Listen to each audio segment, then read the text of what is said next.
Break के बाद आपका स्वागत है और अब वक्त हो गया है आपके फेवरेट शो 24 घंटे 24 रिपोर्टर का, जहां दिन भर की भागम भाग के बाद आपको एक ही जगह पर मिलता है खबरों का पूरा डोज, वो भी नॉन स्टॉप। शो की शुरुआत अभी की बड़ी खबर के साथ करते हैं। हरियाणा विधानसभा चुनाव के लिए भाजपा ने पहली लिस्ट की जारी, 67 नामों का किया ऐलान। मुख्यमंत्री नायब सिंह सैनी लाडवा से लड़ेंगे विधानसभा का चुनाव। बैक टू बैक मीटिंग्स और मंथन के बाद हरियाणा के लिए बीजेपी ने 67 उम्मीदवारों की पहली लिस्ट जारी कर दी। सरप्राइज से भरी इस लिस्ट में सीएम नायब सिंह सैनी की सीट बदल गई, वो अब लाडवा से चुनाव लड़ेंगे। अभी वो करनाल से विधायक हैं। पूर्व गृह मंत्री अनिल विज अंबाला कैंट से चुनाव लड़ेंगे। खट्टर सरकार में मंत्री रहे कैप्टन अभिमन्यु नारनौल से चुनावी ताल ठोकेंगे। रानिया सीट से बिजली मंत्री रणजीत चौटाला का टिकट कट गया है। 3 दिन पहले बीजेपी में शामिल हुई अंबाला की मेयर शक्ति रानी शर्मा को कालका से उम्मीदवार बनाया गया है। रतिया सीट से पूर्व सांसद सुनीता दुग्गल को टिकट मिला है। अटेली से केंद्रीय राज्य मंत्री राव इंद्रजीत की बेटी आरती राव को टिकट दिया गया है। कांग्रेस छोड़ बीजेपी में आई किरण चौधरी की बेटी श्रुति चौधरी को तोशाम से उम्मीदवार बनाया गया। जेजेपी से बीजेपी में आए देवेंद्र बबली को टोहाना, रामकुमार गौतम को सफीदों और उकलाना से अनूप धानक को टिकट मिला है। हालांकि पहली लिस्ट आते ही बीजेपी में बगावत शुरू हो गई। हरियाणा बीजेपी किसान मोर्चा के प्रदेश अध्यक्ष ने पार्टी से इस्तीफा दे दिया। मनमुटाव की खबरों के बीच खट्टर सामने आए, कहा ऑल इज वेल। कोई अनबन नहीं है, कोई किसी प्रकार का मनमुटाव नहीं है। परामर्श करने के बाद पहले एक शॉर्ट लिस्ट जो है प्रदेश की ओर से आती है, फिर बाद में पार्लियामेंट्री बोर्ड में बैठ करके और लोग तय करते हैं। 23 सीटें जो बची हैं उसका भी एक आध दिन के अंदर उसको फाइनल करके दूसरी सूची भी जारी कर दी जाए। हरियाणा में नॉमिनेशन का प्रोसेस कल से हो रहा है शुरू। सूबे की 90 सीटों के लिए 5 अक्टूबर को होंगे मतदान, जबकि 8 अक्टूबर को आएगा रिजल्ट। हरियाणा में सीट बंटवारे को लेकर कांग्रेस और आम आदमी पार्टी में आगे बढ़ी बात। अगले 2 दिनों में हो सकता है गठबंधन का बड़ा ऐलान। सीट शेयरिंग पर चर्चा के लिए आम आदमी पार्टी नेता राघव चड्ढा और हरियाणा कांग्रेस के प्रभारी दीपक बावरिया के बीच बैठक हुई। इससे पहले केसी वेणुगोपाल और राघव चड्ढा के बीच कम से कम 2 दौर की बातचीत हो चुकी है। सूत्रों के मुताबिक आम आदमी पार्टी की नजर गठबंधन में मिलने वाली सीटों की संख्या पर है। आम आदमी पार्टी चाहती है कि वो सीटें मिलें जहां उसका काडर मजबूत है। आम आदमी पार्टी चाहती है कि जहां वो उम्मीदवार उतारे वहां जीत की संभावना हो। तो हरियाणा के संबंध में जो भी फैसला होगा, 1-2 दिन का इंतजार कीजिए, आपको पता चल जाएगा हम 90 पे लड़ रहे हैं कि 9 पे लड़ रहे हैं। लेकिन फैसला होता है सारी परिस्थितियों पर बातचीत करने के बाद। सूत्रों के मुताबिक आम आदमी पार्टी हरियाणा में कांग्रेस से 9 से 10 सीटें मांग रही है। वहीं कांग्रेस की तरफ से करीब 5 सीटों का ऑफर दिया गया है। कांग्रेस 1 सीट समाजवादी पार्टी और 1 सीट सीपीएम को देने की तैयारी में है। सूत्रों के मुताबिक अगर उम्मीद के मुताबिक आम आदमी पार्टी को लड़ने के लिए उसकी पसंद के विधानसभा क्षेत्र मिलते हैं तो वो कम सीटों पर भी गठबंधन के लिए तैयार हो सकती है। आप समझौता करते हैं, वो एक विन विन सिचुएशन वाला समझौता ही हो सकता है। देखो 1-2 दिन में वो फाइनल हो जाएगा। उम्मीद रखते हैं फाइनल हो जाएगा, नहीं तो छोड़ देंगे। कांग्रेस सीपीएम और समाजवादी पार्टी के साथ भी जल्द ही सीट बंटवारे पर बात करेगी। हरियाणा में कल से नामांकन की प्रक्रिया शुरू हो रही है। आम आदमी पार्टी से गठबंधन की चर्चा के बीच कांग्रेस में उम्मीदवारों के नाम पर मंथन। सूत्रों का दावा, बजरंग पूनिया और विनेश फोगाट को मैदान में उतार सकती है कांग्रेस। चुनाव लड़ने की चर्चाओं के बीच रेसलर बजरंग पूनिया और विनेश फोगाट ने दिल्ली में पहले राहुल गांधी से मुलाकात की, फिर कांग्रेस के संगठन महासचिव केसी वेणुगोपाल से मिले। सूत्रों के मुताबिक कांग्रेस विनेश और बजरंग दोनों को विधानसभा चुनाव में उम्मीदवार बना सकती है। सूत्रों के मुताबिक विनेश को चरखी दादरी और बजरंग को बादली से टिकट मिल सकता है। सूत्रों का दावा है कि राहुल गांधी चाहते हैं कि सिर्फ बजरंग चुनाव लड़ें, लेकिन विनेश ने भी सियासी अखाड़े में ताल ठोकने की इच्छा जताई। मैं इस पे कोई टिप्पणी नहीं कर सकती हूँ। मेरा अपना मानना है कि विनेश फोगाट या बजरंग पूनिया वो खिलाड़ी हैं जिन्होंने अन्याय के खिलाफ अपनी आवाज बड़ी बुलंदी से उठाई। एक चैंपियन दूसरे चैंपियन से मिले, एक हीरो दूसरे हीरो से मिले। सूत्रों के मुताबिक कांग्रेस केंद्रीय चुनाव समिति ने आधी सीटों पर उम्मीदवार तय कर दिए हैं। मौजूदा 28 में से 27 विधायकों को फिर से टिकट मिलना तय है। हरियाणा कांग्रेस के दिग्गज दिल्ली पहुंच रहे हैं। टिकट बंटवारे और आम आदमी पार्टी से गठबंधन की चर्चा के बीच कई दिग्गजों को अपनी सीट जाने का डर सता रहा है। यूपी में विधानसभा उपचुनाव से पहले बढ़ गई है चुनावी तपिश। सीएम योगी और अखिलेश यादव के बीच जुबानी जंग ने तैयार कर दी है चुनावी पिच। यूपी में 10 सीटों पर उपचुनाव किस कदर हाई वोल्टेज होने वाला है, इसका ट्रेलर अभी से देखने को मिल रहा है। लखनऊ में अपनी पार्टी के कार्यकर्ताओं को संबोधित करते हुए अखिलेश यादव ने कहा 2027 के विधानसभा चुनाव में बीजेपी का सफाया होगा। समाज का हर वर्ग परेशान है, बदहाल है। 2027 में समाजवादी पार्टी सरकार बनते ही पूरे प्रदेश के बुलडोजरों का रुख गोरखपुर की तरफ होगा। अखिलेश का बुलडोजर वाला बयान सीएम योगी को बहुत ही नागवार गुजरा। उन्होंने पलटवार करते हुए कहा, जिसमें क्षमता है वही बुलडोजर चला सकता है। बुलडोजर पे हर एक व्यक्ति के हाथ नहीं फिट हो सकते। कंगाइयों के सामने नाक रगड़ने वाले लोग बुलडोजर के सामने वैसे पस्त हो जाएंगे। अखिलेश यादव ने योगी के इस बयान पर भी तंज कसा। कहा, बुलडोजर चलाने के लिए दिमाग की नहीं स्टीयरिंग की जरूरत होती है। अहंकार पर आपने जानबूझ करके बुलडोजर चलाए। बुलडोजर में दिमाग नहीं होता, स्टीयरिंग होता है उसमें। योगी और अखिलेश के बीच अभी टोपी पर जंग छिड़ी हुई थी, जो अब बुलडोजर पर आ गई है। दरअसल सुप्रीम कोर्ट ने भी बुलडोजर एक्शन को लेकर के सवाल खड़े किए। सुप्रीम कोर्ट जल्द ही इस मामले में गाइडलाइंस भी बनाने वाला है। नीतीश राणे के विवादित बयान पर महाराष्ट्र बीजेपी में घमासान। बीजेपी के अल्पसंख्यक नेताओं ने नीतीश राणे के खिलाफ मोर्चा खोला। तेरे को जो भाषा में समझता है ना, वो भाषा में धमकी देके जा रहा हूँ। हमारे रामगिरी महाराज के खिलाफ अगर कुछ भी मस्ती तुम लोगों ने किसने भी की तो तुम्हारे के अंदर आके चुन चुन के मारेंगे, इतना ध्यान में रखो। विधानसभा चुनाव से पहले अपने विवादित बयान से महाराष्ट्र की सियासत में खलबली पैदा करने वाले नीतीश राणे के खिलाफ अब बीजेपी में ही मोर्चाबंदी शुरू हो गई है। बीजेपी के अल्पसंख्यक नेताओं ने नीतीश के खिलाफ आवाज बुलंद की है। मैं उसको खुला आह्वान करता हूँ, सुबह बोले सुबह, शाम बोले शाम, हाजी अराफा से कुर्ला में तुझे खड़ा मिलेगा। कब आएगा? फजर की नमाज में आएगा, जोहर में आएगा, असर में आएगा, मगरिब में आएगा, इशा में कब आएगा? तेरा हम स्वागत करेंगे। सिर्फ बीजेपी के नेता ही नहीं, समाजवादी पार्टी के नेता अबू आजमी भी नीतीश को चैलेंज कर रहे हैं। अबू आजमी ने सवाल पूछा कि अगर एक्शन का रिएक्शन हुआ तो क्या होगा। बीजेपी के लीडर, उनके पास कोई काम नहीं है सिवाय हिंदू मुस्लिम करने के। इतना बड़ा इनका जिगर हो गया है कि मस्जिद में घुस के मारेंगे। क्या सरकार कर क्या रही है? भड़काऊ भाषण के आरोप में नीतीश राणे के खिलाफ एफआईआर दर्ज हो चुकी है। विपक्षी नेता कह रहे हैं कि नीतीश राणे का बयान ध्रुवीकरण की साजिश है। जम्मू कश्मीर में राहुल गांधी का चुनाव प्रचार। सूबे को स्टेटहुड देने का वादा किया। कहा, यहां लोकतंत्र नहीं, राजा का शासन। रामबन और अनंतनाग में रैली कर राहुल गांधी ने जम्मू कश्मीर विधानसभा चुनाव में प्रचार की शुरुआत की। रामबन में राहुल गांधी ने मंच से सूबे को पूर्ण राज्य का दर्जा देने का वादा किया। राहुल ने कहा कि जम्मू कश्मीर से जो छीना गया है हम लौटाएंगे। हमारा पहला कदम जम्मू कश्मीर को स्टेटहुड वापस देने का होगा। पूरे देश में बीजेपी के लोग, आरएसएस के लोग नफरत फैला रहे हैं। जम्मू कश्मीर में कांग्रेस और नेशनल कॉन्फ्रेंस का गठबंधन है। कांग्रेस यहां 32 सीटों पर चुनाव लड़ रही है। गठबंधन को लेकर महबूबा मुफ्ती सवाल उठा चुकी है। राहुल के साथ मंच शेयर कर रहे फारूक अब्दुल्ला ने महबूबा मुफ्ती को जवाब दिया। महबूबा जी को कोई जवाब नहीं दूंगा। वो जो कुछ भी बोलती हैं उनका कोई पता नहीं लगता वो क्या बोलती है। कांग्रेस और नेशनल कॉन्फ्रेंस की जो इत्तेहाद हुआ है, इंशाअल्लाह उसमें हम लोग कामयाब हों। कि जो हमें कहते थे कि हम पाकिस्तानी हैं, हम खालिस्तानी हैं, हम ये हैं, उनके लिए एक थप्पड़ है। राहुल गांधी और फारूक अब्दुल्ला की मौजूदगी में कांग्रेस ने बीजेपी के खिलाफ चार्जशीट भी जारी की। चार्जशीट में जम्मू कश्मीर के लोगों की आवाज दबाने का आरोप लगाया गया है। और इस वक्त एक बड़ी खबर आपको बता दें, हरियाणा में बीजेपी की पहली लिस्ट जारी हो गई है। सीएम नायब सैनी लाडवा से चुनाव लड़ेंगे।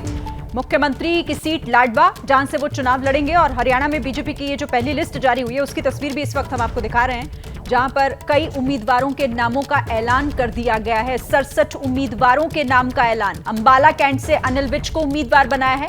नारनौल से कैप्टन अभिमन्यु चुनाव लड़ेंगे और करनाल सीट से जगमोहन आनंद को टिकट दिया गया है। टोटल 67 उम्मीदवारों की ये पहली लिस्ट, जिस पर लगातार मंथन हुआ, कई बैठकें हुई और उसके बाद अब ये फाइनल हो गए हैं नाम, जिसको लेकर ये पहली लिस्ट अभी जारी कर दी गई है। नारनौल से कैप्टन अभिमन्यु को टिकट दिया गया है। बड़े नेताओं के परिवार वालों को भी टिकट दिया गया है, जिनके नाम इसमें शामिल हैं। फरीदाबाद से विपुल गोयल भी उम्मीदवार चुने गए हैं, उन्हें वहां से टिकट दिया गया है।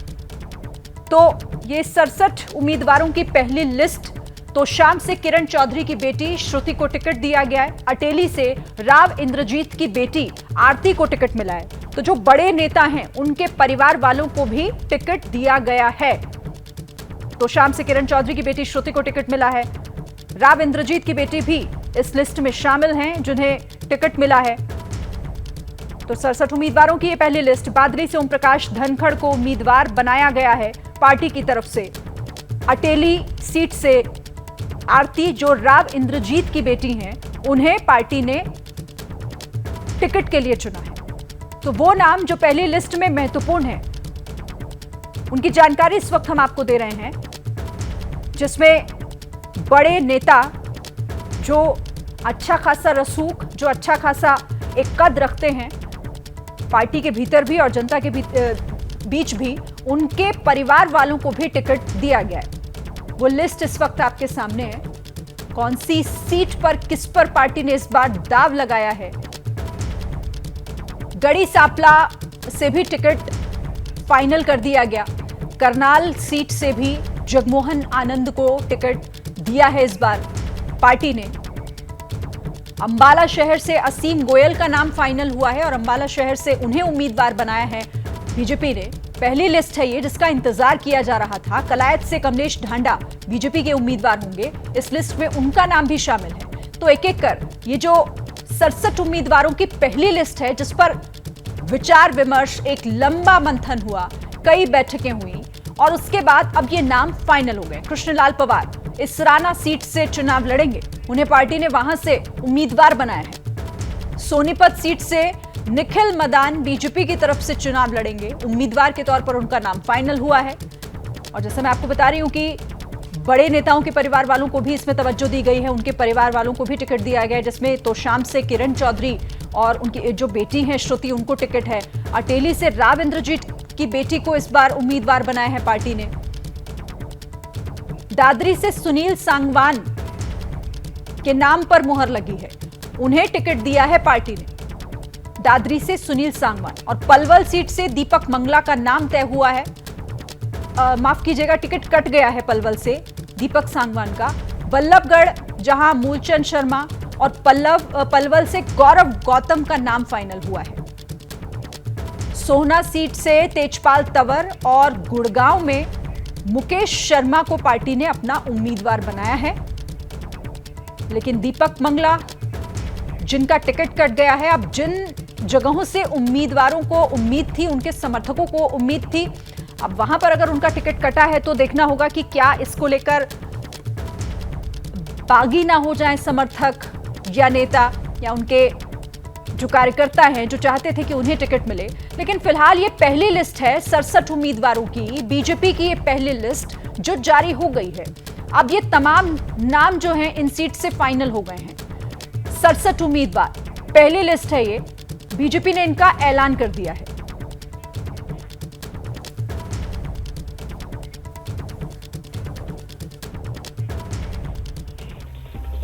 तो हरियाणा में बीजेपी की पहली लिस्ट, कौन कौन से उम्मीदवार कहां से उतारे गए, इसकी जानकारी मैंने आपको दी। आगे बढ़ते हैं, एक बार फिर से 24 घंटे 24 रिपोर्ट होगी। राजस्थान के जोधपुर में सड़क पर पानी भरने से अंडरपास में फंसी एक यात्री बस। जोधपुर में इतनी बारिश की सड़कें दरिया बनी हैं। भारी बारिश के बीच जोधपुर में इस बस में सवार यात्रियों की जान कुछ घंटे के लिए सांसत में पड़ गई। अंडरपास में बहुत ज्यादा पानी भरा था तो बस वहां ऐसी अटकी कि यात्रियों को खिड़की से निकलकर छत पर चढ़कर अपनी जान बचानी पड़ी। मूसलाधार बारिश ने जोधपुर शहर को अस्त व्यस्त कर दिया है। सड़कें दरिया बनी हुई हैं और पानी में जहां तहां गाड़ियां फंसी हैं। लोग गाड़ियों को धक्का मारकर पानी से निकालने की जुगत कर रहे हैं। जोधपुर शहर में जगह जगह ऐसे जल भराव की स्थिति बनी है। कुछ घंटों की बारिश ने राजस्थान के उदयपुर और आसपास के इलाकों की सूरत बदल दी। उदयपुर में एक पुलिया नदी के तेज बहाव को झेल नहीं पाई और बीच से टूट गई। ये तस्वीर उदयपुर के नजदीक मोरवानिया की है, जहां पुलिया आज एकाएक टूट गई। उस वक्त दो युवक वहां से गुजर रहे थे। पुलिया टूटने के बाद वो बदहवासी में भागे। राजस्थान के बांसवाड़ा में 36 घंटे से हो रही भारी बारिश के चलते माही नदी खतरे के निशान से ऊपर बह रही है, जिसके बाद माही डैम के 8 गेट खोल दिए गए। ये उसी दौरान की तस्वीरें हैं। भारी बारिश ने उदयपुर में हाईवे पर गाड़ियों की रफ्तार थाम दी। उदयपुर अहमदाबाद नेशनल हाईवे पर पानी भरने से करीब 3 घंटे से ज्यादा वक्त तक ट्रैफिक ठप रहा।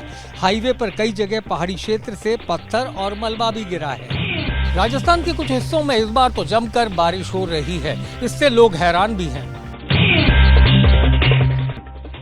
भारी बारिश से गुजरात में फिर बिगड़े हालात। पानी पानी हुआ सूरत और महिसागर जिले के कई गांव डूबे। हर तरफ पानी ही पानी, सड़कें गलियां डूब गई हैं, घरों में पानी घुस गया। भारी बारिश के बाद सूरत का हाल कुछ ऐसा ही है। लगातार बारिश से किम नदी उफान पर है। इसके चलते मोसेजी नगर, अजमेरी नगर और कई निचले इलाकों में पानी भर गया। सूरत से 100 से ज्यादा लोगों को सुरक्षित जगहों पर पहुंचाया गया है। भरूच, तापी और सूरत जिलों के कुछ हिस्सों में मंगलवार शाम में 100 मिलीमीटर से ज्यादा बारिश हुई है। भरूच जिले के वालिया में 156 मिलीमीटर और नेत्रंग तालुका में 127 मिलीमीटर बारिश हुई। महिसागर जिले में 106 से ज्यादा गांवों पर बाढ़ का खतरा मंडरा रहा है। इस दरमियान माननीय मुख्यमंत्री श्री के निर्देश पर कई वीडियो कॉन्फ्रेंस हुई और उसमें ये महत्वपूर्ण निर्देश दिए गए कि किसी भी तरीके से जो जान और माल का नुकसान हो उसको कम से कम किया जा सके। मौसम विभाग ने गुजरात में अगले कुछ दिन भारी बारिश का अलर्ट दिया है। गुजरात में सीजन की औसत से इस साल 116% ज्यादा बारिश हो चुकी है। बारिश ने शहरों के बुनियादी ढांचे की एक बार फिर से पोल खोल दी है। यूपी से लेकर एमपी तक और हरियाणा तक कई जगहों पर जल जमाव देखने को मिला। इसे कहते हैं जान हथेली पर रखना। ये मध्य प्रदेश के खरगोन जिले के गोगामा ब्लॉक की तस्वीर है, जहां वैदा नदी पर बने रपटे पर इतना उफान आ गया कि लोग जान जोखिम में डालकर बैलगाड़ी से पार करते हुए दिखे। इस उफान में एक कुत्ता तो देखते ही देखते पानी में बह गया। ये यूपी के फिरोजाबाद की तस्वीर है। तेज बारिश के बाद रेलवे अंडरपास का ये हाल हो गया। अंडरपास लबालब पानी से भर गया और ठेले वाला अपने 2 बच्चों के साथ उसी पानी के बीच से ठेला खींच रहा है। यूपी के आगरा में देर रात हुई तेज बारिश ने सुबह शहर के अलग अलग इलाकों में ये हाल कर दिया।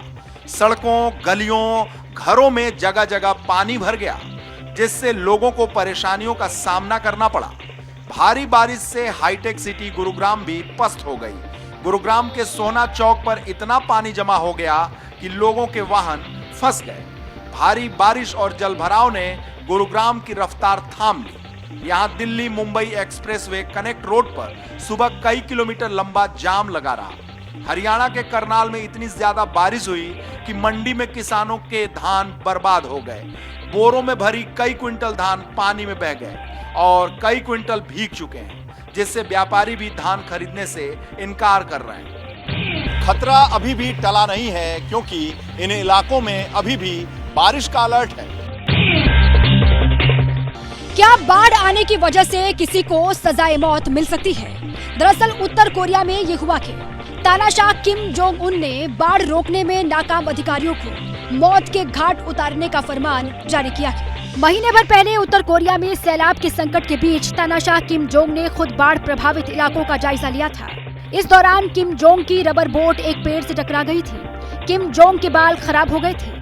इस हादसे के बाद बोट में बैठे अधिकारियों का क्या हुआ, किसी को कुछ पता नहीं। मगर अब खुले तौर पर किम जोंग ने मौत की सजा का ऐलान कर दिया कि वो भी उन अफसरों के खिलाफ जिन पर बाढ़ का पानी रोकने की जिम्मेदारी थी। साउथ कोरिया की मीडिया रिपोर्ट के मुताबिक कम से कम 30 अधिकारियों को मौत की सजा सुनाई गई है। इन सभी पर करप्शन और काम में लापरवाही का आरोप था। दरअसल नॉर्थ कोरिया के चांगांग प्रोविंस में सैलाब का कहर टूटा था। तब विनाशकारी बाढ़ ने हजारों हेक्टेयर की फसल बर्बाद कर दी। सैकड़ों घर पानी में डूब गए। लेकिन सबसे ज्यादा दुख की बात यह है कि इस दौरान कम से कम 4000 लोग मारे गए। इसी बात को लेकर किम जोंग का गुस्सा अपने अफसरों पर फूट पड़ा और उन्हें कैपिटल पनिशमेंट की सजा सुना दी गई। दरअसल कुछ दिन पहले पेरिस ओलंपिक में मेडल जीतने वाले खिलाड़ियों के साथ भी सख्ती बरती गई थी। दरअसल साउथ कोरिया के खिलाड़ियों के साथ सेल्फी खींचने पर उनको वैचारिक शुद्धता से गुजरना पड़ा था। क्या यूपी में आदमखोर भेड़ियों के खात्मे का काउंटडाउन शुरू हो चुका है? क्योंकि यूपी के एक बड़े अधिकारी ने 2-3 दिन इंतजार करने को कहा है। पुलिस के सब इंस्पेक्टर को भी दिया गया है और अगर पकड़े नहीं गए और आदमखोर भेड़िया बहुत ही आतंक मचा रहा है तो उसको हम लोग मारने के लिए परमिशन दी। यूपी सरकार के ये बड़े अधिकारी जो दावा कर रहे हैं, अगर उसमें दम है तो 2-3 दिन में आदमखोर भेड़ियों का काम तमाम हो सकता है। सरकार ने शूटरों की संख्या दोगुनी कर दी है। अब बहराइच में 18 शूटर तैनात कर दिए गए हैं। प्रभावित इलाके मैसी को 3 सेक्टर में बांटा गया है। प्रत्येक सेक्टर में 5-5 टीमें लगाई गई हैं। प्रत्येक टीम में 10-10 सदस्य शामिल किए गए हैं, यानी भेड़ियों को पकड़ने या मारने की तैयारी बढ़ी है। इस बीच देहरादून से wild life institute of India की 3 स्पेशल टीम्स बहराइच पहुंची है। हालांकि यूपी के वन मंत्री तो लोगों से कह रहे हैं कि अपनी सुरक्षा खुद करें। हर आदमी से मैं कह रहा हूँ, हाथ में रखो लाठी, और उससे अपने आप में एक सेल्फ कॉन्फिडेंस आता है। लाठी हाथ में होती है कि जानवर की हिम्मत नहीं है, अगर तुम्हारे हाथ में लाठी होगी जल्दी अटैक कर देते। यूपी कांग्रेस के अध्यक्ष अजय राय आज बहराइच के कुलैला गांव में भेड़िए के हमले में मृतक बच्चे के परिजनों से मिले। यूपी के बहराइच में आदमखोर भेड़ियों के हमले से अब तक 10 लोगों की जान जा चुकी है, जिसमें ज्यादातर संख्या बच्चों की है। प्रयागराज में सील कर दिया गया 84 साल पुराना मदरसा। इसी मदरसे में नकली नोट का छापाखाना पकड़ा गया था। प्रयागराज विकास प्राधिकरण के अधिकारी पुलिस के संग आए। मदरसे के छात्रों, मौलानाओं और कर्मचारियों को बाहर निकाला। मदरसे का गेट बंद किया, सील लगाई और बाहर नोटिस चस्पा करके चलते बने। यह प्रयागराज का वही जामिया हबीबिया मदरसा है जहां नकली नोटों की फैक्ट्री पकड़ी गई थी। प्रयागराज विकास प्राधिकरण ने सीलिंग की यह कार्रवाई अवैध निर्माण के नाम पर की है। बताया गया है कि मदरसे की बिल्डिंग का नक्शा स्वीकृत नहीं था। मदरसे पर चस्पा नोटिस में लिखा गया है कि सील तोड़ना, पुनर्निर्माण करना और खरीद बिक्री करना अवैधानिक और दंडनीय अपराध है। मदरसे में 28 अगस्त को नकली नोट का छापाखाना पकड़ा गया था, जिसमें मदरसे का कार्यवाहक प्रिंसिपल मौलवी मोहम्मद तफसीरुल आरिफीन पहले ही गिरफ्तार हो चुका है। प्रयागराज पुलिस इस मामले में पहले ही कार्यवाहक प्रिंसिपल तफसीरुल आरिफीन और मास्टरमाइंड जाहिर खान को गिरफ्तार कर जेल भेज चुकी है। पूर्व IAS ट्रेनी पूजा खेड़कर की बढ़ेगी मुश्किलें। कोर्ट में दिल्ली पुलिस ने कहा फर्जी है पूजा के disability certificate. Delhi high court में दाखिल स्टेटस रिपोर्ट में दिल्ली पुलिस ने कहा है कि पूजा का डिसेबिलिटी सर्टिफिकेट फर्जी हो सकता है। दिल्ली पुलिस के मुताबिक अहमदनगर मेडिकल अथॉरिटी ने वेरिफिकेशन में यह सर्टिफिकेट जारी करने से इनकार किया है। अहमदनगर मेडिकल अथॉरिटी ने कहा कि पूजा जिस डिसेबिलिटी सर्टिफिकेट का दावा कर रही है वह उन्होंने जारी नहीं किया है। सिविल परीक्षा 2022 और 2023 के दौरान पूजा ने सर्टिफिकेट दाखिल किया था। सर्टिफिकेट में पूजा खेड़कर ने अपना नाम बदला था। पूजा खेड़कर ने डिसेबिलिटी सर्टिफिकेट का उपयोग यूपीएससी में सिलेक्शन के लिए विशेष रियायतें हासिल करने के लिए किया था। परीक्षा में कम नंबर हासिल करने के बाद भी रियायतों की वजह से पूजा खेड़कर सिलेक्ट हुई थी। पूजा खेड़कर ने 47% डिसेबिलिटी का दावा किया था। यूपीएससी की परीक्षा में आरक्षण के लिए 40% दिव्यांग होना जरूरी है। लद्दाख से दिल्ली की पदयात्रा पर निकल चुके हैं सामाजिक कार्यकर्ता सोनम वांगचुक। लद्दाख को छठी सूची में शामिल करने समेत कई मांगों के लिए ये मार्च 2 अक्टूबर को दिल्ली पहुंचेगा। भारत माता की जय! भारत माता की जय! हाथों में तिरंगा लेकर ये लेह के पठारी इलाके से काफिला निकला है दिल्ली के लिए और इसकी अगुवाई कर रहे हैं चर्चित सामाजिक कार्यकर्ता सोनम वांगचुक। करीब 1 महीने तक चलने वाले मार्च में लद्दाख को राज्य का दर्जा देने, छठी अनुसूची में शामिल करने और नौकरियों और जमीन में अधिकार देने जैसी मांगे शामिल हैं। ये मार्च 2 अक्टूबर को गांधी जयंती पर दिल्ली के राजघाट में समाप्त होगा। सोनम वांगचुक के इस दिल्ली मार्च को लेह एपेक्स बॉडी और करगिल डेमोक्रेटिक अलायंस ने भी समर्थन दिया है। ये यात्रा हम अपनी नाखुशी और नाराजगी जताने के लिए कर रहे हैं, सरकार को ये याद दिलाने में कि उन्होंने जो 5 साल पहले वादा किया, वादों की इज्जत होनी चाहिए। वांगचुक के लेह टू दिल्ली इस पैदल मार्च के शुरू होने से पहले केंद्र सरकार ने लद्दाख में 5 नए जिले बनाने की घोषणा की, लेकिन प्रदर्शनकारी अपनी 4 सूत्रीय मांग पर अड़े। ब्रुनेई विजिट के बाद प्रधानमंत्री नरेंद्र मोदी 2 दिन के दौरे पर सिंगापुर पहुंचे। यहाँ प्रधानमंत्री लॉरेंस वोंग ने उनका गर्मजोशी से स्वागत किया। ब्रुनेई में कूटनीतिक साझेदारी को नई ऊंचाई देने के बाद सिंगापुर में मोदी का भारतीय समुदाय के लोगों ने शानदार स्वागत किया। मोदी के स्वागत में पहुंचे कलाकार ढोल की धुन पर डांस करते नजर आए। इंडियन कम्युनिटी के लोगों ने प्रधानमंत्री को भगवा रंग का गमछा गिफ्ट किया। इस दौरान पीएम मोदी ने ढोल भी बजाए। हालांकि सिंगापुर रवाना होने से पहले पीएम मोदी ने ब्रुनेई के सुल्तान वोल्काया के साथ द्विपक्षीय बैठक की। दोनों नेताओं के बीच रक्षा, व्यापार, शिक्षा, तकनीक और स्वास्थ्य जैसे अहम मुद्दों पर चर्चा हुई। डेलीगेशन लेवल की बैठक के बाद भारत और ब्रुनई के बीच MOU भी साइन हुई। मोदी ने बिना नाम लिए चीन पर निशाना भी साधा।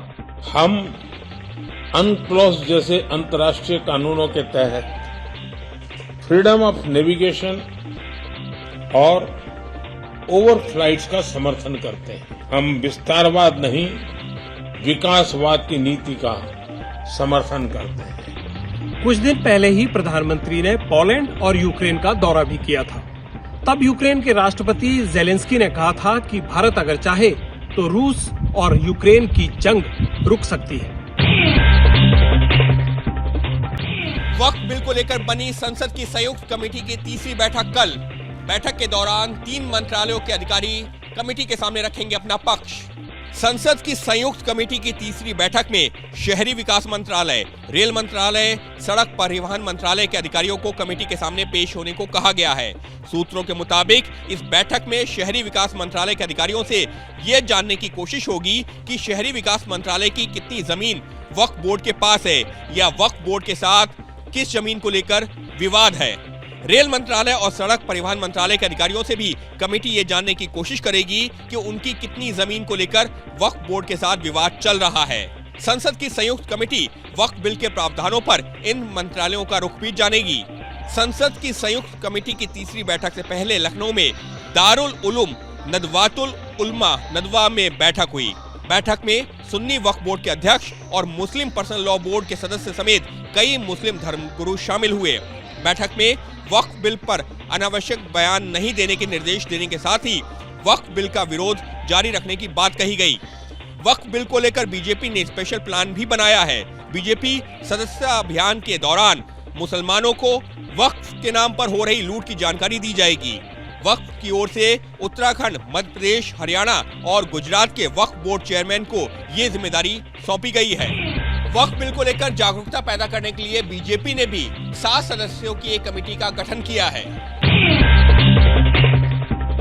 क्या संजय रॉय के पॉलीग्राफ टेस्ट में मिले जवाबों से और भी ज्यादा उलझ गई है सीबीआई के लिए इस मामले की गुत्थी? सूत्र बता रहे हैं कि संजय रॉय ने पॉलीग्राफ टेस्ट में कई सवालों के जवाब तो दिए, लेकिन रेप की बात कबूल नहीं की। एबीपी न्यूज के पास पॉलीग्राफ टेस्ट की एक्सक्लूसिव जानकारी है। आरजीकर मेडिकल कॉलेज अस्पताल कांड में मुख्य आरोपी संजय रॉय ने पॉलीग्राफ टेस्ट में क्या क्या उगला, उसकी डिटेल हैरान करने वाली है।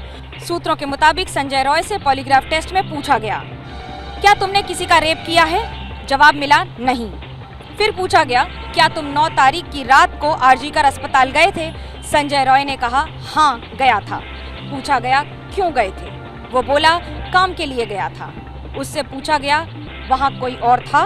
जवाब मिला, 3rd फ्लोर में कोई नहीं था। फिर पूछा गया, क्या तुमने लेडी डॉक्टर का नाक मुंह दबाया था? जवाब मिला, हाँ। फिर सवाल पूछा गया, तब तुम्हारे साथ कोई था? जवाब मिला, नहीं। फिर पूछा गया, ठीक ठाक बताओ, क्या तुमने रेप किया था? जवाब मिला, नहीं। संजय रॉय के पॉलीग्राफ टेस्ट के बाद आरजीकर कांड बड़ा पेचीदा हो गया है, क्योंकि लेडी डॉक्टर से रेप की पुष्टि हुई है, लेकिन मुख्य आरोपी संजय रॉय पॉलीग्राफ टेस्ट में सिर्फ हत्या करने की बात कबूल रहा है। ऐसे में अब सीबीआई को लगने लगा है कि कहीं इस मामले की गुत्थी सुलझने की जगह और भी ज्यादा उलझ तो नहीं गई है। चुनाव से पहले महाराष्ट्र में एमवीए में सीएम पद को लेकर टचन। शरद पवार के बाद नाना पटोले ने भी कहा, संख्या बल से होगा सीएम पद का फैसला। महाराष्ट्र में चुनावी तारीख का ऐलान नहीं हुआ, लेकिन एमवीए में सीएम पद को लेकर बयानबाजी शुरू हो गई है। उद्धव गठबंधन के सहयोगियों पर चुनाव के पहले सीएम का चेहरा घोषित करने का दबाव बना रहे हैं। इसी बीच शरद पवार ने बड़ी बात कह दी है। त्याचा विचार करायचं काही कारण नाही। अनेक वेळा असं घडलं की नेतृत्व कोणी करायचं ही निवडणूक झाल्याच्या नंतर संख्या असल्याच्या नंतर निर्णय घ्यायचा असतो। शरद पवार के बयान के बाद नाना पटोले ने भी पुणे में यही बात कही है। नाना ने कहा है कि सीएम का फैसला चुनाव के बाद होगा। महाविकास आघाडी म्हणूनच आम्ही पुढे जाणार आणि महाविकास आघाडीला जेव्हा संख्याबळ आल्यानंतर उद्धव गुट सीएम पद पर दावेदारी जताते हुए चुनाव से पहले सीएम का चेहरा घोषित करने की मांग करता रहा। आदरणीय उद्धव बाला साहब ठाकरे जी ये थोड़ी कह रहे हैं कि हमारी पार्टी का ही कोई चेहरा आप ले लीजिए। अरे भाई, अगर आपके पास भी चेहरे हों, कांग्रेस के पास कोई चेहरा हो, राष्ट्रवादी के पास कोई चेहरा हो, शिवसेना के पास कोई चेहरा हो, तो एक चेहरे को फाइनल कीजिए। शरद पवार और नाना पटोले का ये बयान उद्धव गुट के लिए झटका माना जा रहा है। एमयूए के गठबंधन में पहले ही उद्धव ठाकरे कह चुके हैं कि पवार और कांग्रेस जिसका भी सीएम पद के लिए नाम आगे बढ़ाएंगे उसको हमारी तरफ से समर्थन दिया जाएगा। यूक्रेनी वॉर जोन में रूस ने कई दिनों बाद अपनी बैलिस्टिक मिसाइल का इस्तेमाल किया है। एक के बाद एक 2 मिसाइलें दागी गई जिसमें दर्जनों लोगों की मौत हो गई। इस जंग में रूस का बारूद कब खत्म होगा कोई नहीं जानता, लेकिन इतना जरूर है कि ये बारूद यूक्रेन के लिए खूनी सितंबर बनकर सामने आया है। जिस वक्त यूक्रेन अपने नए वेपन की नुमाइश कर रहा था, उसी दौरान रूस ने अपने इस्कंदर मिसाइल को जखीरे से निकाला और फिर पोल्टावा इलाके में मिसाइलें दाग दी। मिसाइलों के बाद हर तरफ अफरा तफरी का माहौल था, लेकिन रूसी हमले कम नहीं हुए। यूक्रेन का कहना है कि पोल्टावा के अलावा दूसरे इलाकों में भी आम लोगों को टारगेट करके हवाई हमले किए गए। ज़ेलेंस्की ने बताया कि मिसाइल अटैक में एक झटके में 50 से ज्यादा लोगों की मौत हो गई, 300 के आसपास घायल हो गए, कई अब भी मलबे के नीचे दबे हुए हैं। रूस के रक्षा मंत्रालय के मुताबिक अलर्ट सायरन बजने और मिसाइल अटैक होने में बेहद कम वक्त का अंतर था। लोग बॉम्ब शेल्टर की तरफ जा ही रहे थे कि उन पर हमला हो गया। एक अस्पताल को भी टारगेट करने का इल्जाम लगा है। वहीं रूस के एक टेलीग्राम चैनल ने दावा किया है कि बैलिस्टिक मिसाइल के जरिए यूक्रेन के मिलिट्री ट्रेनिंग सेंटर को निशाना बनाया गया और हमले में जिन लोगों की मौत हुई वो यूक्रेन के ट्रेनी सैनिक थे। ब्रिटिश मीडिया के मुताबिक जिस मिसाइल से हमला किया गया वो स्कंदर M मिसाइल थी, जिसकी रेंज 500 किलोमीटर होती है। अगस्त में यूक्रेन के हमले के बाद ये पहली बार है जब रूस ने यूक्रेन के किसी शहर पर इतना बड़ा हमला किया हो। पुतिन ने कल ही कह दिया था कि कुर्स पर कब्जे की कीमत यूक्रेन को बड़े पैमाने पर चुकानी होगी। पोल्टावा अटैक का रेस्क्यू और रिलीफ ऑपरेशन अभी खत्म भी नहीं हुआ था कि इस बार रूस ने अपनी मिसाइलों का मुंह कीव और लवीव की तरफ मोड़ दिया। इस बार पोलैंड के बॉर्डर के पास तक रूस के हमले की गूंज सुनाई दी। स्याह सन्नाटे को चीरता विध्वंस अब यूक्रेन की नियति बन चुका है। यूक्रेन में कहीं भी, कभी भी, किसी भी वक्त रूसी मिसाइलें गिर सकती हैं और उसकी जद में सैकड़ों लोग आ सकते हैं। ये बात एक बार फिर पुतिन की मिसाइल यूनिट ने साबित कर दी। स्पेशल मिलिट्री ऑपरेशन के नाम पर यूक्रेन की राजधानी कीव समेत लवीव में एरियल अटैक किया। यूक्रेन ने बताया कि इस बार बच्चों समेत कई लोगों की जान चली गई। मौत का आंकड़ा धीरे धीरे बढ़ता चला गया। जब मिसाइल और ड्रोन अटैक का सिस्टम थमा तो फिर ग्राउंड असॉल्ट वाला बटन एक्टिवेट हो गया। रूस ने सीना तान कर कहा कि अब डोनेट्स्क में यूक्रेन के काउंटर को पूरी तरह न्यूट्रलाइज किया जा रहा है। दावा यह भी था कि कई यूक्रेनी अपनी पोस्ट से पीछे हट गए। इधर यूक्रेन के कैबिनेट में भी बड़े पैमाने पर फेरबदल शुरू हो गया। ज़ेलेंस्की के कई मंत्रियों ने इस्तीफा दे दिया। यूक्रेन के विदेश मंत्री दिमित्री कोलेबा ने भी अपना रेजिग्नेशन लेटर सौंप दिया। यूक्रेन के ऑपरेशन कुर्स्क के बाद रूस ने बड़ा ऐलान किया है। रूस ने अपनी न्यूक्लियर पॉलिसी में बदलाव करने के संकेत दिए हैं। ये डेवलपमेंट इसलिए अहम है क्योंकि अभी तक यूक्रेन के हमले को लेकर रूस ने कोई बड़ी प्रतिक्रिया नहीं दी थी, लेकिन जैसे ही पुतिन ने ये कहा कि यूक्रेन को घुसपैठ की कीमत चुकानी होगी, यूक्रेन के डाकुओं को बख्शा नहीं जाएगा, इसी के फौरन बाद रूस के उप विदेश मंत्री सर्गेई रियाबकोव का बयान सामने आया। रियाबकोव ने कहा, न्यूक्लियर पॉलिसी में बदलाव करने की प्रक्रिया एडवांस स्टेज में है। ये पॉलिसी उन हालात को तय करती है जिनमें परमाणु हथियारों का इस्तेमाल किया जा सकता है। परमाणु नीति को लेकर रूस का ये रिएक्शन आज नहीं तो कल आना ही था, क्योंकि रूस से पहले अमेरिका भी अपनी न्यूक्लियर हथियारों वाली पॉलिसी में बदलाव करने का फैसला कर चुका है। यूक्रेन वॉर को लेकर के CIA के पूर्व अधिकारी का बड़ा बयान सामने आया है। पीटर शोडर ने कहा है कि ये जंग 2 तरीके से खत्म हो सकती है, या तो रूस ये जंग हार जाए या फिर पुतिन सत्ता से हट जाएं। क्या इजराइल पर बैलिस्टिक मिसाइल से हमला करने की तैयारी कर रहा है ईरान? मिडिल ईस्ट में जारी टकराव के बीच ईरान ने अपनी नई बैलिस्टिक मिसाइल का वीडियो जारी किया। ये ईरान का वो फतेह मिसाइल सिस्टम है जिसे ईरान ने अमेरिका के HIMARS यानी कि high mobility artillery rocket system की काट के तौर पर तैयार किया। अब इसे लेकर 2 तरह की चर्चाएं सामने आ रही हैं। पहली ये कि इस फतेह में 360 मिसाइल सिस्टम को ईरान अब रूस को सौंपने को तैयार है, उसके साथ डील हो गई है। लेकिन दूसरी तरफ ये आशंका जाहिर की गई कि ईरान ने इजरायल को मिसाइल के जरिए वॉर का संकेत दिया। हालांकि अब इस सबके बीच HIMARS और फतेह मिसाइल के बीच कंपैरिजन भी शुरू हो गया है। बताया जा रहा है कि अमेरिकन HIMARS 90 किलो वॉरहेड्स ले जा सकता है, जबकि फतेह की क्षमता 150 किलो वॉरहेड्स की है। HIMARS की रेंज 70 किलोमीटर है, जबकि ईरानी मिसाइल सिस्टम की ऑपरेशनल रेंज 100 किलोमीटर बताई गई है।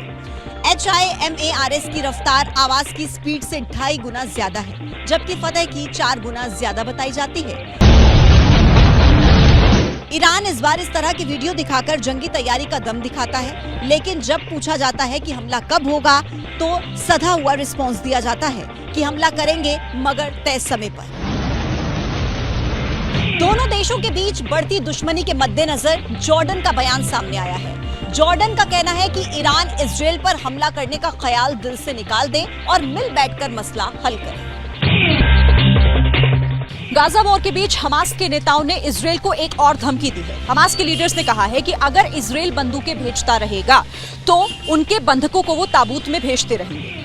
इजरायल के खिलाफ गाजा जंग को लेकर दबाव बढ़ता जा रहा है। पिछले 4 दिनों से इजरायल में प्रदर्शन हो रहे हैं। कई लोग नेतन्याहू के इस्तीफे की मांग कर रहे हैं, तो कई ऐसे हैं जो बंधकों की रिहाई के लिए अब शांति समझौते का दबाव बना रहे हैं। अब हमास का कहना है कि 100 बंधक जिंदा चाहिए या मुर्दा, ये इजरायल को तय करना होगा। हमास ने कहा कि फिलिस्तीन के लोगों के सामने सिर्फ एक ही विकल्प बचता है, खुद की रक्षा करना, क्योंकि हम नेतन्याहू के सामने सरेंडर नहीं करेंगे। अगर सरेंडर कर दिया तो फिर 76 साल से चले आ रहे इस आंदोलन का कोई झंडा उठाने वाला नहीं बचेगा। हमारा मैसेज क्लियर है, डील के बिना बंधकों की रिहाई नहीं होगी। अगर ऐसा नहीं हुआ तो फिर सारे बंधक ताबूत में वापस लौटेंगे। इस पर इजरायल का कहना है कि कुछ भी हो जाए झुकेंगे नहीं, आतंकियों के साथ उनकी शर्तों पर नेगोशिएट नहीं करेंगे। मगर इजरायली वॉर कैबिनेट के पूर्व सदस्य और फॉर्मर डिफेंस मिनिस्टर ये कह रहे हैं कि इस वॉर में हमास से ज्यादा अब इजरायल का नुकसान हो रहा है। नेतन्याहू के वादे झूठे हैं। שהוא לא יגן באמת על הסוגר הדרומי, שהוא לא ישיב את תושבי הצפון לבתיהם, שהוא לא ימנע מאיראן נשק גרעיני. दूसरी तरफ हमास और इजरायल के बीच आंकड़ों को लेकर भी वॉर गेम्स जारी है। हमास रूल्ड गाजा अथॉरिटीज का कहना है कि 11 महीने की जंग में 40,800 से ज्यादा लोग मारे जा चुके हैं।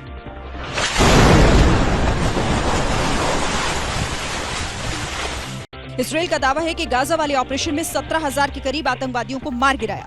कल ही इजरायल के प्रधानमंत्री नेतन्याहू ने एक नक्शा जारी किया था, जिसमें वेस्ट बैंक के उस पूरे इलाके को शामिल किया गया था जहां पर इजरायल की फोर्स इस वक्त ऑपरेशन चला रही है। जल्द ही बड़े पर्दे पर दिखेगी सपना चौधरी की अपनी कहानी। हरियाणा की फोक डांसर सपना चौधरी पर महेश भट्ट फिल्म बना रहे हैं। मनोरंजन की दुनिया में सनसनी मचा देने वाली सपना चौधरी की लाइफ स्टोरी अब सिल्वर स्क्रीन पर चमकेगी। धीरे धीरे स्टेज करना शुरू किया। रात रात को देर रात गंदी आंखें देखती थी, बहुत कुछ सहन किया, बहुत कुछ देखा। मैडम सपना नाम से सपना चौधरी पर फिल्म बनाने का ऐलान हुआ है। उससे तंग होकर मैंने सुसाइड तक अटेम्प्ट की। हरियाणा की सिंगर और डांसर सपना चौधरी ने 4 सितंबर को खुदकुशी करने की कोशिश की। शाइनिंग सन स्टूडियोज के बैनर तले सपना पर बनने वाली फिल्म के डायरेक्टर महेश भट्ट होंगे।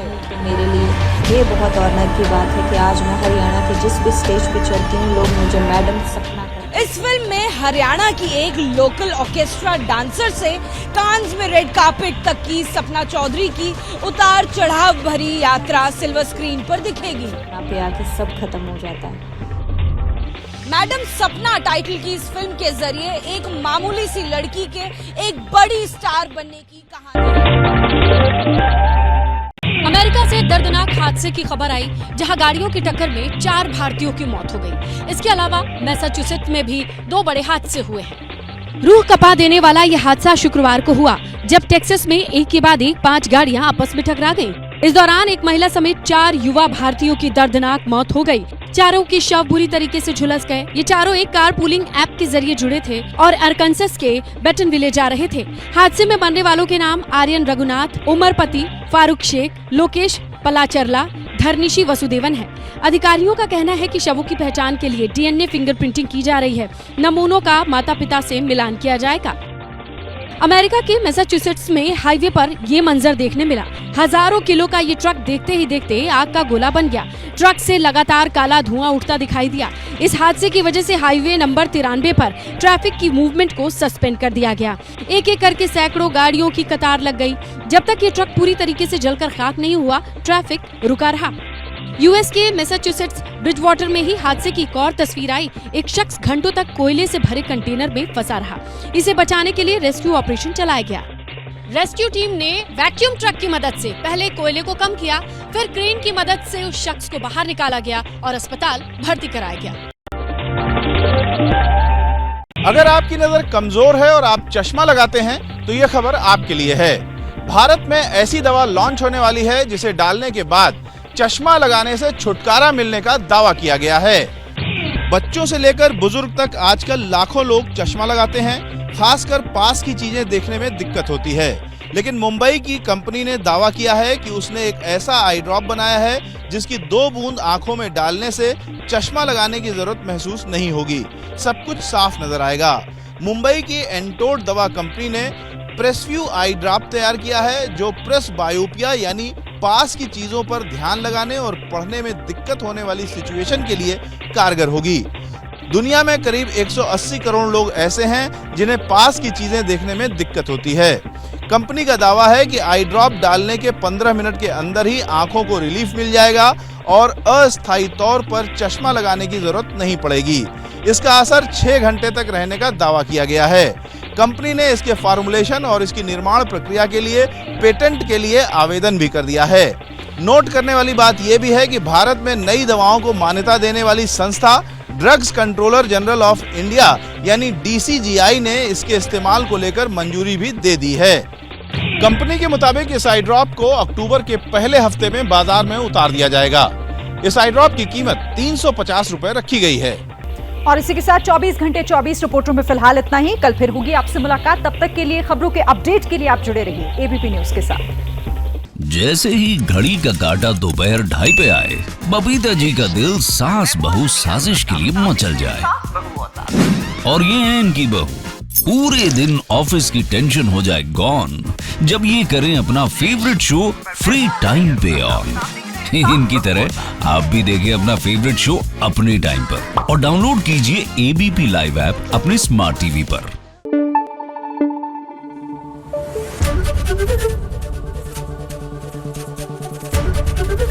ABP न्यूज आपको रखे आगे।